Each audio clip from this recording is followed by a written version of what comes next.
தனியார் மின்சார ஆம்னி பேருந்துகளுக்கு குறைந்தது 3 ஆண்டுகளுக்கு சாலை வரி விலக்கும் மாநில அரசின் சுங்கச்சாவடிகளில் கட்டண விலக்கும் வழங்க வேண்டும் என அனைத்து ஆம்னி பேருந்து உரிமையாளர்கள் சங்கத்தினர் கேட்டுக் கொண்டுள்ளனர்.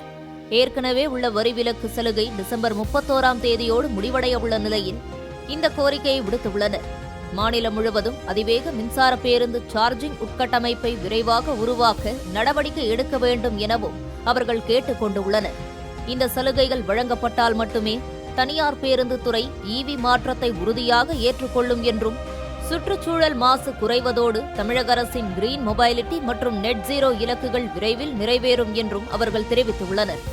சில கார்ப்பரேட் நிறுவனங்கள் சீனா போன்ற வெளிநாடுகளிலிருந்து மின்சார பேருந்து சேஸ்களை வாங்கி இந்தியாவில் பாடி பில்டிங் செய்து பேருந்துகளை இயக்குகின்றனர் என்றும், அவை தவிர மற்ற எந்த நிறுவனங்களும் மின்சார ஆம்னி பேருந்துகளை இன்று வரை இயக்கவில்லை என்றும் அவர்கள் கூறியுள்ளனர்.